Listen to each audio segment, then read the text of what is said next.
धुळे शहरातून एक मोठी बातमी समोर येते। शहरात अत्यंत धोकादायक रीतीने सुरू असलेल्या अवैध गॅस रिफिलिंग केंद्रावर जिल्हा प्रशासनाने मोठी कार्यवाही केली। जिल्हाधिकारी आणि पोलीस अधिकाऱ्यांच्या मार्गदर्शनाखाली जिल्हा पुरवठा विभागाने चाळीसगाव रोड परिसरात छापा टाकून या रॅकेटचा पर्दाफाश केलाय। या कार्यवाहीमुळे अवैध गॅस विक्रेत्यांचे धाबे दणाणलेत। मिळालेल्या अधिक माहितीनुसार चाळीसगाव रोडवरील अमोल डेअरीच्या पाठीमागे घरगुती गॅस सिलेंडरमधून वाहनांमध्ये अवैध पद्धतीने गॅस भरण्याचं काम सुरू असल्याची गोपनीय माहिती प्रशासनाला मिळाली होती। सहाय्यक जिल्हा पुरवठा अधिकारी अर्चना भगत यांच्या नेतृत्वाखालील पथकाने या ठिकाणी अचानक धाड टाकली। या कार्यवाही दरम्यान घटनास्थळावरून 7 गॅस सिलेंडर आणि गॅस रिफिलिंगसाठी वापरले जाणारे 2 इलेक्ट्रिक पंप जप्त करण्यात आलेत। अत्यंत वर्दळीच्या आणि निवासी परिसरात अशा प्रकारे गॅस रिफिलिंग करणे हे जीवघेणे ठरू शकते। मात्र प्रशासनाच्या सतर्कतेमुळे मोठी दुर्घटना टळली। घरगुती वापराच्या गॅसचा असा व्यावसायिक व्यापार करणे हा कायद्याने गुन्हा आहे। या प्रकरणी आता संबंधितांविरोधात गुन्हा दाखल करण्याची प्रक्रिया सुरू असून या काळ्या बाजारात आणखी कोणाचे हात गुंतलेले आहेत याचा तपास प्रशासन करत आहे। नागरिकांनीही आपल्या परिसरात अशा प्रकारे अवैध कृत्य सुरू असल्यास तातडीने प्रशासनाला माहिती द्यावी असे आवाहन करण्यात आले। साहेब यांच्या मार्गदर्शनाखाली दिवस साहेबांच्या आदेशानुसार अमोल डेअरीच्या मागे इथं रिफिलिंग होत होतं गॅस सिलेंडरचं अवैध। त्याच्यावर आम्ही आता धाड टाकण्यात आली आहे। त्याच्यामध्ये 7 सिलेंडर जप्त केलेले आहेत आणि 2 रिफिलिंगचे पंप जप्त केलेले आहेत। आता त्याच्यावर गुन्हा दाखल होऊन लगेच कारवाई होईल। मॅडम आपलं काय नाव, काय आपला पद काय मॅडम? रेडिओ अर्चना भगत। और आपलं पद काय मॅडम? सहाय्यक जिल्हा पुरवठा अधिकारी अर्चना भगत। मुंबईच्या चेंबूर परिसरातून एक अत्यंत धक्कादायक आणि हृदयद्रावक घटना समोर येते। सुभाषनगर भागात एका इमारतीच्या बांधकामादरम्यान भीषण अपघात झाला असून 8व्या मजल्यावरून 6 कामगार खाली कोसळलेत। या दुर्घटनेत एका कामगाराचा जागीच मृत्यू झाला असून 5 जण गंभीर जखमी झालेत। सुरक्षेच्या उपाययोजनांकडे झालेल्या दुर्लक्षामुळे हा अपघात घडल्याची माहिती समोर आली आहे। मिळालेल्या माहितीनुसार चेंबूरच्या सुभाषनगरमध्ये एका इमारतीचं बांधकाम सुरू होतं। 8व्या मजल्यावर काम करत असताना अचानक तोल गेल्याने 6 कामगार खाली कोसळले। या घटनेमुळे परिसरात एकच खळबळ उडाली। स्थानिक नागरिक आणि प्रशासनाने तातडीने मदत कार्य राबवून जखमींना उपचारासाठी रुग्णालयात हलवले। या दुर्घटनेत एका कामगाराचा मृत्यू झाला असून उर्वरित 5 कामगारांची प्रकृती चिंताजनक आहे। या सर्व जखमींवर घाटकोपरच्या राजावाडी रुग्णालयात उपचार सुरू आहेत। धक्कादायक बाब म्हणजे काम करत असतानाच या कामगारांनी कोणत्याही प्रकारची सेफ्टी किट किंवा सुरक्षा साधनांचा वापर केला नव्हता, अशी माहिती प्राथमिक तपासात समोर आली आहे। इमारतीच्या बांधकामादरम्यान सुरक्षेच्या नियमाचं उल्लंघन झालंय का? या अपघाताला जबाबदार कोण? असे अनेक प्रश्न आता उपस्थित होत आहेत। पोलीस या प्रकरणाचा सविस्तर तपास करत असून दोषींवर कडक कारवाई करण्याची मागणी केली जाते। सोलापूर शहरातून एक हृदयद्रावक आणि धक्कादायक घटना समोर आली आहे। एका दाम्पत्याने एकतर्फी प्रेमाच्या त्रासाला कंटाळून विष प्राशन करून आपली जीवन यात्रा संपवली आहे। आत्महत्येपूर्वी या दाम्पत्याने एक सविस्तर चिठ्ठी लिहून ठेवली। यामध्ये विजयपूर येथील एका व्यक्तीवर गंभीर आरोप करण्यात आलेत। या घटनेमुळे सोलापूर परिसरात मोठी खळबळ उडाली आहे। मिळालेल्या माहितीनुसार सोमनाथ धानोपा पाटील आणि श्रीदेवी सोमनाथ पाटील असे आत्महत्या केलेल्या पती पत्नीचं नाव आहे। या दाम्पत्याचा किराण्याचा व्यवसाय असून त्यांना 2 मुले आहेत। गेल्या काही दिवसापासून विजयपूर येथील अभिषेक कोरे नावाचा तरुण श्रीदेवी पाटील यांना एकतर्फी प्रेमातून वारंवार त्रास देत होता। इतकंच नाही तर तो बदनामी करण्याचीही धमकी देत होता, अशी माहिती समोर आली आहे। या त्रासाला कंटाळून अखेर या दाम्पत्याने टोकाचं पाऊल उचलले। आत्महत्येपूर्वी दोघांनी एक चिठ्ठी लिहून ठेवली होती, ज्यामध्ये या त्रासाचा उल्लेख करण्यात आलाय। सोमवारी सकाळी या दाम्पत्याच्या तोंडातून फेस येत असल्याचं त्यांच्या मुलांनी पाहिले आणि तात्काळ काका नवनाथ पाटील यांना माहिती दिली। मात्र दुर्दैवाने या दोघांचाही मृत्यू झालाय। या प्रकरणी सोलापूरच्या MIDC पोलिसांनी तत्परतेने कारवाई करत संशयित आरोपी अभिषेक कोरे याला विजयपूर येथून ताब्यात घेतले। पोलीस आता या प्रकरणाचा अधिक तपास करत असून यामागे आणखी काही कारणे आहेत का याचा शोध घेतला जातोय। काल 27/2/2026 रोजी आपला MIDC पोलीस स्टेशनमध्ये BNS कलम 108 प्रमाणे गुन्हे दाखल केलेले आहे. त्याच हकीकत अशा आहे,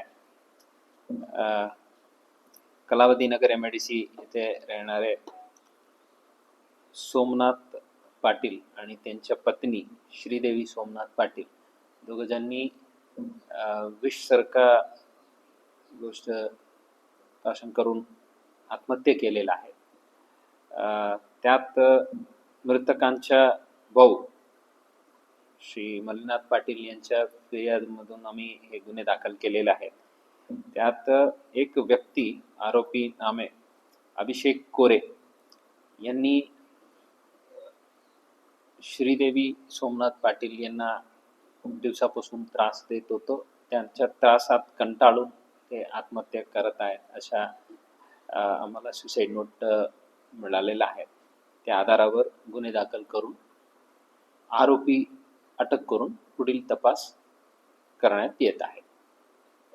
सर, त्यामध्ये काय नक्की सुसाईड नोटमध्ये कारण दिलेलं आहे त्यांनी आणि काय आक्षेप नोंदवले होते आरोपीविरोधात? हे जे अभिषेक दत्तात्रय कोरे यांना अशा जे AK अशा उल्लेख करून यांच्या त्रासात कंटाळून आत्महत्या करत आहेत म्हणून उल्लेख आहे आणि त्या आधारावर ताबडतोब आम्ही जे काही बेसिक टेक्निकल इंटेलिजन्स गॅदर करायचे ते करून आरोपींना कर्नाटक राज्याच्या विजापूरमधून ताब्यात घेतलेला आहे. सन 2020 मध्ये याच आरोपीवरती सांगोल्यामध्ये अशा पद्धतीने गुन्हा दाखल होता 376. करेक्ट. काय नेमकं ते घडलं होतं आरोपीवर? तिथं त्यांनी अशा एक महिलांना सोबत संबंध ठेवायची आणि आमिष दाखवून त्यांनी शरीर संबंध ठेवलं आणि त्यावर धमकी देऊन रिपीटेडली असं केलं म्हणून सांगोला पोलीस स्टेशनमध्ये 2020ला गुन्हे दाखल केलं आणि 2 वर्ष ते जेलला पण होतं आणि परत ते परिवार इथून स्थलांतरण होऊन विजापूरला शिफ्ट झाला. तरी इथं हे कृत्य आता केले हे आढळून आलेले आहे. ताबडतोब आपल्या टीमनी विजापूरमधून त्यांना ताब्यात घेतलेलं आहे आणि अटक प्रक्रिया करण्यात आलेला आहे.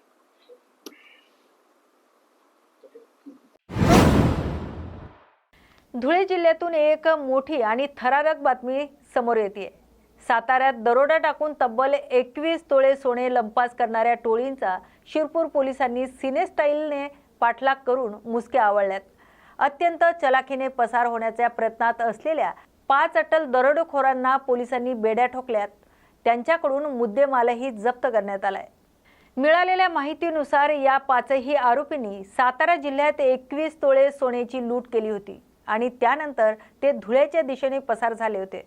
सातारा पोलिसांनी दिलेल्या माहितीवरून शिरपूर पोलिसांनी तातडीने चक्र फिरवली.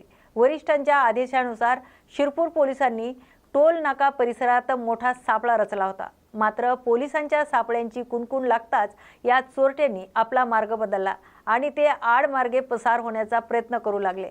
यावेळी शिरपूर पोलिसांनी कोणतीही कसर न सोडता या दरोडेखोरांचा चित्रपटात शोभेल असा सिने स्टाईल पाठलाग केला. अखेर पोलिसांनी या 5ही जणांना घेरले आणि त्यांच्याकडून 21 तोळे सोने हस्तगत केले. धुळे पोलिसांच्या या धाडसी कामगिरीचं सध्या सर्वत्र कौतुक होतंय. या टोळीचा इतर कोणत्या गुन्ह्यात सहभाग आहे का याचा अधिक तपास आता पोलीस करत आहे. नमस्कार, मी पोलीस निरीक्षक किशोर कुमार परदेशी, शिरपूर शहर पोलीस स्टेशन, जिल्हा धुळे. काल सातारा शहरामध्ये 2 इसमे त्यांच्या ताब्यामध्ये 21 तोळे सोने घेऊन जात असताना काही अज्ञात इसमांनी पांढऱ्या रंगाच्या कारमध्ये येऊन त्यांच्या ताब्यातील 21 तोळे सोने बळजबरीने बळाचा वापर करून त्यांच्या ताब्यातून काढून घेतलेले होते. सदर बाबत आम्हाला वरिष्ठांकडून माहिती मिळाल्याने तात्काळ शिरपूर शहर पोलीस स्टेशन हद्दीतील टोलनाका येथे DB पथक यांना पाठवून त्यांनी काही वेळाने वर्णनातील संशयित कार व 5 इसम हे गाडीतून येताना दिसल्याने त्यांनी त्यांचा पाठलाग केला. परंतु आरोपींना संशय आल्याने त्यांनी आडमार्गाने गाडी नेऊन म्हणजे पुढे जायचा प्रयत्न केला असता DBच्या पथकाने त्यांना शितापीने ताब्यात घेतलेले आहे व त्यांच्या ताब्यातील दरोडा टाकून चोरून नेलेले सुमारे 21 तोळे सोने व गुन्हा करताना वापरलेली कार व 5 आरोपी यांना ताब्यात घेतलेले आहे. सदर कारवाईमध्ये माननीय पोलीस अधीक्षक श्रीकांत धिवरे साहेब, माननीय additional SP Shri Ajay Devre sir, माननीय एसडीपीओ श्री गोसावी सर यांचे मार्गदर्शन लाभलेले आहे. गडचिरोली जिल्ह्यातून माणुसकीला काळीमा फासणारी एक घटना समोर आली. कोमात असलेल्या एका वृद्ध महिलेला केवळ पैसे काढण्यासाठी बँकेत नेण्यात आले होते आणि दुर्दैवाने या त्रासामुळे त्या वृद्धेचा मृत्यू झालाय. या धक्कादायक प्रकरणाचा आता केंद्र सरकारने गंभीर दखल घेतली. या संपूर्ण प्रकरणाची चौकशी करून दोषींवर कठोर कारवाई करण्याचे आदेश देण्यात आलेत, अशी ग्वाही केंद्रीय आयुष राज्यमंत्री प्रतापराव जाधव यांनी दिली आहे. केंद्रीय मंत्री प्रतापराव जाधव हे वाशिम जिल्ह्याच्या दौऱ्यावर आले असताना त्यांनी या प्रकरणावर आपली भूमिका स्पष्ट केली आहे. गडचिरोलीत घडलेली ही घटना अत्यंत निंदनीय असून बँकिंग नियमावलीतील त्रुटीमुळे अशा घटना घडत असल्याचं त्यांनी मान्य केलंय. केवळ कागदोपत्री नियमावर बोट ठेवून एका कोमात असलेल्या महिलेला बँकेत येण्यास भाग पाडणाऱ्या अधिकाऱ्यांची आता खैर नाही, असं मंत्री महोदयाने स्पष्ट केलंय. अशा परिस्थितीत बँकिंग नियमावलीत बदल करण्याची गरज असून भविष्यात कोणत्याही ज्येष्ठ नागरिकाला अशा त्रासाला सामोरे जावे लागू नये यासाठी पावले उचलली जातील. या प्रकरणातील दोषी कर्मचाऱ्यांवर प्रशासन काय कार्यवाही करते याकडे आता संपूर्ण राज्याचं लक्ष लागलंय. बँकेच्या जाचक अटीमुळे एका माऊलीला आपला जीव गमवावा लागला ही वस्तुस्थिती बदलता येणार नाही. मात्र आता मंत्र्यांच्या या आश्वासनानंतर तरी पीडित कुटुंबाला न्याय मिळतो का हे पाहणं महत्त्वाचं ठरेल. साहेब, गडचिरोलीच्या एका बँकेत वृद्ध महिला कोमात होती. पैसे काढण्यासाठी त्या मॅनेजरनं थेट त्या कोमातल्या व्यक्तीला बोलवलं. ती आणली होती बँकेत कोणी? हा, बँकेत मी काही ती बातमी पाहिली नाही त्याच्यामध्ये नेमकं काय आहे. पण जर असं जर झालं असेल तर ते अतिशय चुकीचं आहे, त्याचं कोणी समर्थन करणार नाही. इतकी अतिसंवेदनशील बातमी सर रुग्णांना बोलवतात असेल तर खरंच म्हणजे नाही, याच्यामध्ये बी सुद्धा बँकेनं त्यांचे काही नियम असेल हे असेल तर ते सुद्धा दुरुस्त करण्याची आवश्यकता आहे. बऱ्याचदा असे प्रॉब्लेम येतात, बऱ्याचदा काही अचानक कोणाचा मृत्यू होतो, त्यांच्या खात्यामधले पैसे वारसांना काढण्यासाठी सुद्धा अतिशय किचकट अशी ती पद्धत बँकेनं त्या ठिकाणी लावलेली आहे. आणि अशा आजारी माणसाला दवाखान्यात उपचारासाठी पैशाची गरज असेल तर मला वाटते बँकेनं त्यांचा माणूस दवाखान्यापर्यंत पाठवायला काही हरकत नाही. पण अशा कोमामध्ये असणाऱ्या किंवा अत्यवस्था असणाऱ्या पेशंटला बँकेमध्ये बोलवण्याची काही आवश्यकता नाही. या संदर्भात काही कारवाईची मागणी करणार? बिलकुल अशा चुकीच्या पद्धतीनं निर्दयी पद्धतीनं जर कोणी वागत असेल तर त्याच्यावर त्या बँकेच्या अधिकारी वर्ग असेल किंवा कर्मचारी असेल त्या बँकेनं त्याच्यावर कारवाई केली पाहिजे. वाशिम जिल्ह्यामध्ये जे आरोग्य केंद्र आहे त्या ठिकाणी डॉक्टर अनुपस्थित असतात, वेळेवर हजर राहत नाहीत आणि रुग्णांना याचा सामना करावा लागतो. हे बघा, आपल्या वाशिम जिल्हा असेल किंवा महाराष्ट्र असेल, संपूर्ण देशामध्ये केंद्र सरकारचा जो आरोग्य विभाग आहे, ज्याचा मी राज्यमंत्री आहे, आयुषचा मी मंत्री आहे. आमचं केंद्र सरकारचं काम आहे फायनान्शियल आणि टेक्निकल सपोर्ट राज्याला करणं. ही व्यवस्था सर्व चालवण्याची जबाबदारी ही राज्य सरकारची असते. आणि अशा ठिकाणी जर कुठं निदर्शनास तुम्ही आणून दिलं तर निश्चित डॉक्टरची उपलब्धता ही प्रत्येक ठिकाणी असली पाहिजे.